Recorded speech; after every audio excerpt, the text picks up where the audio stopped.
ಶೆಡ್ನಲ್ಲಿ ರೇಣುಕಾಸ್ವಾಮಿ ಕಂಡು ಕೂಡಲೇ ಪವಿತ್ರ ಗೌಡಗೆ ಕಡು ಕೋಪ ಬರುತ್ತೆ. ರೇಣುಕಾಸ್ವಾಮಿ ನೋಡಿದ ತಕ್ಷಣ ಚಪ್ಪಲಿಯಿಂದ ಹೊಡಿತಾರೆ ಪವಿತ್ರಾಗೆ. ಏಕಾಏಕಿ ರೇಣುಕಾಸ್ವಾಮಿ ಎದೆಗೆ ಒದ್ದು ಬೆಲ್ಟ್ನಲ್ಲಿ ದರ್ಶನ್ ಹೊಡಿತಾರೆ. ಈ ವೇಳೆ ತಪ್ಪಾಯಿತು ಬಿಟ್ಟುಬಿಡಿ ಅಂತ ರೇಣುಕಾಸ್ವಾಮಿ ಬೇಡ್ಕೋತಾರೆ. ಅಂದರೆ ಇದೆಲ್ಲ ದರ್ಶನ್ ಅಂಡ್ ಪವಿತ್ರ ಗೌಡ ಬಂದ ನಂತರ. ರೇಣುಕಾ ಎಷ್ಟೇ ಬೇಡಿಕೊಂಡ್ರು ಕ್ರೌರ್ಯವನ್ನು ನಟ ದರ್ಶನ್ ಮುಂದುವರಿಸಿದೆ. ಯಾಕೆಂದರೆ ಆತನೂ ಕೂಡ ಅಲ್ಲಿಗೆ ಬರೋಕ್ಕೂ ಮೊದಲು ಸ್ಟೋನಿ ಬ್ರೂಕ್ ಪಬ್ನಲ್ಲಿ ಕೂತ್ಕೊಂಡು ಪಾರ್ಟಿ ಮಾಡಿದರು. ಅವ್ರಿಗೂ ಮೈ ಮೇಲೆ ಸ್ಥಿಮಿತ ಇರಲಿಲ್ಲ. ನಶೆ ಎಲ್ಲರದ್ದೂ ನಶೆ ಅಷ್ಟೇ ಇದು. ಆ ನಶೆನಲ್ಲಿ ಮಾಡಿರ್ತಕ್ಕಂಥ ಕೆಲಸ ಅದಕ್ಕೆ ಹೇಳೋದು, ಮಾಡಬಾರ್ದು ಮಾಡಿಸ್ಬಿಡುತ್ತೆ. ನಶೆನಲ್ಲಿದ್ದಾಗ ತಮ್ಮ ಮಾತನ್ನು ತಾವೇ ಕೇಳಲ್ಲ. ಅದಕ್ಕೋಸ್ಕರನೇ ಈ ರೀತಿ ಚಿತ್ರಹಿಂಸೆ ಕೊಟ್ಟು ರೇಣುಕಾಸ್ವಾಮಿಯನ್ನು ಸಾಯಿಸಿರೋದು. ಆ ಟೈಮಲ್ಲಿ ಅವ್ರು ಎಂಜಾಯ್ ಮಾಡ್ತಾರೆ, ಹಿಂಸೆಯನ್ನು ಎಂಜಾಯ್ ಮಾಡ್ತಾರೆ. ಹೊಡೆಯೋದು, ಬಡಿಯೋದು, ಚುಚ್ಚೋದು ಇವೆಲ್ಲ ಎಂಜಾಯ್ ಮಾಡ್ತಾರೆ ಆ ಟೈಮಲ್ಲಿ. ಈ ಬಗ್ಗೆ ಕೂಡ ಮತ್ತಷ್ಟು ಮಾಹಿತಿ ನನ್ನ ಕೊಲಿಗ್ ಉಮೇಶ್ ಅವರಿಂದ.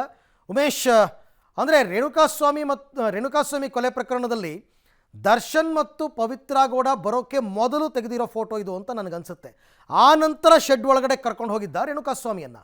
ಅರವಿಂದ, ದರ್ಶನ್ ಪವಿತ್ರ ಗೌಡ ಸ್ಥಳಕ್ಕೆ ಬರುವ ಮುಂಚೆ ಯಾವಾಗ ಶೆಡ್ಡಿಗೆ ರೀಚ್ ಆಗ್ತಾನೆ ರೇಣುಕಾಸ್ವಾಮಿ, ಆಗಲೇ ಹಿಗ್ಗಾಮುಗ್ಗ ಥಳಿಸುವಂಥದ್ದು, ಆತನ ಬಟ್ಟೆ ಬಿಚ್ಚಿ ತೀವ್ರವಾಗಿ ಹಲ್ಲೆ ಮಾಡುವಂಥದ್ದು. ಹಲ್ಲೆ ಮಾಡಿದ ನಂತರದಲ್ಲಿ ಆ ಸಂದರ್ಭದಲ್ಲಿ ವಿನಯ್ ತೆಗೆದಿರೋ ಫೋಟೋ ಅಂತ ಹೇಳಲಾಗ್ತಾ ಇರುವಂಥದ್ದು. ಆ ಫೋಟೋನ ತೆಗೆದುಕೊಂಡೋಗಿ ನಟ ದರ್ಶನ್ಗೆ ತೋರಿಸ್ತಾರೆ. ನಟ ದರ್ಶನ್ ಪವಿತ್ರ ಗೌಡ ಕಾಲ್ ಮಾಡಿ ಶೆಡ್ಗೆ ಜೊತೆಯಲ್ಲೇ ಕರ್ಕೊಂಡು ಶೆಡ್ಗೆ ಬರುವಂಥದ್ದು. ಶೆಡ್ಗೆ ಬಂದಂಥ ವೇಳೆಯಲ್ಲಿ ನಿನಗೆ ಅಶ್ಲೀಲವಾಗಿ ಮೆಸೇಜ್ ಮಾಡಿದ್ದಂಥ ವ್ಯಕ್ತಿ ಇವನೇ ನೋಡಿ ಅಂತೇಳಿ ದರ್ಶನ್ ಅವನ್ನ ತೋರಿಸಿದ ತಕ್ಷಣಕ್ಕೆ ಏಕಾಏಕಿ ಪವಿತ್ರ ಗೌಡ ಮೊದಲಿಗೆ ತನ್ನ ಚಪ್ಪಲಿಯಿಂದ ಹಿಗ್ಗಾಮುಗ್ಗ ಥಳಿಸುವಂಥದ್ದು, ಅವಾಚ್ಯವಾಗಿ ನಿಂದಿಸ್ತಾಳೆ. ಆ ನಿಂದಿಸಿದ ನಂತರದಲ್ಲಿ ಆತನ ಮೇಲೆ ಹಲ್ಲೆ ಮಾಡಿದ ನಂತರದಲ್ಲಿ ಎರಡನೇ ವ್ಯಕ್ತಿಯಾಗಿ ನಟ ದರ್ಶನ್ ಏಕಾಏಕಿ ಆತನ ಎದೆಗೆ ಒದೆಯುವಂಥದ್ದು. ಅಂದರೆ ರೇಣುಕಾಸ್ವಾಮಿ ಎದೆಗೆ ಒದ್ದು ತನ್ನ ಬೆಲ್ಟ್ ಬಿಚ್ಕೊಂಡು ಹಿಗ್ಗಾಮುಗ್ಗ ಥಳಿಸ್ತಾರೆ. ಸುಮಾರು 20 ನಿಮಿಷಗಳ ಕಾಲ ಆತನನ್ನು ಕೆಳಗೆ ಹಾಕಿ ಚೆನ್ನಾಗಿ ಒದ್ದೆಯುವಂಥದ್ದು. ಚೆನ್ನಾಗಿ ಥಳಿಸಿದ ನಂತರದಲ್ಲಿ ಆತ ಯಾವಾಗ ಕೆಳಗಡೆ ಬಿದ್ದು ಒದ್ದಾಡ್ತಾ ಇರ್ತಾನೆ ಆ ಸಂದರ್ಭದಲ್ಲಿ ಇತರೆ ಆರೋಪಿಗಳು ಥಳಿಸೋದಕ್ಕೆ ಶುರು ಮಾಡ್ತಾರೆ. ಅಂದರೆ ಮನಸೋ ಇಚ್ಛೆ 2:30 ಹಿಡಿದು 6:30 ತನಕ ಕೂಡ ಆತನನ್ನು ವಿಧವಾಗಿ ಚಿತ್ರಹಿಂಸೆ ಕೊಟ್ಟು ಹಲ್ಲೆ ಮಾಡಿರುವಂಥದ್ದು. ಈ ಸಂದರ್ಭದಲ್ಲಿ ದರ್ಶನ್ ಪವಿತ್ರ ಗೌಡ ಕೂಡ ಅದೇ ಶೆಡ್ನಲ್ಲಿ ಇದ್ರು ಅಂತ ಹೇಳಲಾಗ್ತಾ ಇರುವಂಥದ್ದು. ಅದಕ್ಕೆ ಪೂರಕವೆಂಬಂತೆ ಸಾಕ್ಷಿಗಳು ಕೂಡ ಈಗ ಪೊಲೀಸರ ತನಿಖೆಯಲ್ಲಿ ಪತ್ತೆಯಾಗಿದೆ. ಆ ಸಂದರ್ಭದಲ್ಲಿ ಆತ ಸಾವನ್ನಪ್ಪುವ ತನಕ ಕೂಡ ಅದೇ ಜಾಗದಲ್ಲಿದ್ದ. ಯಾವಾಗ ಆತ ತೀವ್ರವಾಗಿ ಅಸ್ವಸ್ಥ ಆದ ಆ ಸಂದರ್ಭದಲ್ಲಿ ದರ್ಶನ್ ಪವಿತ್ರ ಗೌಡ ಅಲ್ಲಿಂದ ಹೋಗ್ತಾರೆ. ಹೋದ ತಕ್ಷಣಕ್ಕೆ ಇತರೆ ಆರೋಪಿಗಳು ಅಲ್ಲಿಗೆ ನಿಲ್ಲಿಸೋದಿಲ್ಲ, ಆತನನ್ನು ಮತ್ತೆ ಹಲ್ಲೆ ಮಾಡುವಂಥದ್ದು, ಲಾರಿಗೆ ಎಸೆಯುವಂಥದ್ದು, ಈ ರೀತಿಯಾಗಿ ಮಾಡ್ತಾರೆ. ಆತ ಯಾವಾಗ ಎದ್ದೇಳೋದಿಲ್ಲ ಆ ಸಂದರ್ಭದಲ್ಲಿ ಆರೋಪಿ ಧನರಾಜನಿದ್ದ. ಆತ ಎಲೆಕ್ಟ್ರಿಕ್ ಮೆಗ್ಗರ್ ತಗೊಂಬಂದು ಆತನನ್ನು ಎಬ್ಬಿಸುವ, ಅಂದರೆ ಎಚ್ಚರ ಮಾಡುವಂಥ ಕೆಲಸಕ್ಕೆ ಮುಂದಾಗುವಂಥದ್ದು. ಕರೆಂಟ್ ಶಾಕ್ ಕೊಟ್ಟು ಆತ ನಾಟಕ ಆಡ್ತಾ ಇದ್ದಾನೆ ಅನ್ನೋ ನಿಟ್ಟಿನಲ್ಲಿ ಆತನಿಗೆ ಕರೆಂಟ್ ಶಾಕ್ ಕೊಟ್ಟು ಎಚ್ಚರ ಮಾಡುವಂಥ ಪ್ರಯತ್ನ ಮಾಡ್ತಾರೆ.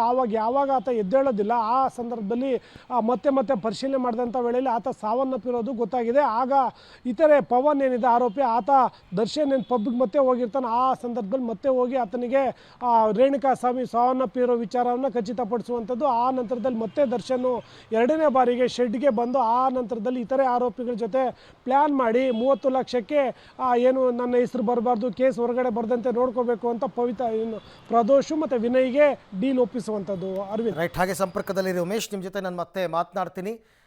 ಕಥೆಗಳು ನೋಡಿ ಒಂದೊಂದೇ ಮಾಹಿತಿಗಳು ಯಾವ ರೀತಿ ಹೊರಗೆ ಬರ್ತಾ ಇದೆ ಅಂತಂದ್ಬಿಟ್ಟು. ಸೊ ಹಾಗಾಗಿ ಈ ಚಾರ್ಜ್ ಶೀಟ್ನಲ್ಲಿ ಇವೆಲ್ಲವೂ ಕೂಡ ಇರುತ್ತೆ, ಪ್ರತಿಯೊಂದು ಇರುತ್ತೆ. ಇವರ ಮೆಡಿಕಲ್ ಟೆಸ್ಟಿಂದ ಹಿಡಿದು ಆರೋಪಿಗಳದ್ದು ಎಲ್ಲ ಅಂಶಗಳನ್ನು ಕೂಡ ಅವರು ಚಾರ್ಜ್ ಶೀಟ್ನಲ್ಲಿ ಹಾಕಿರ್ತಾರೆ.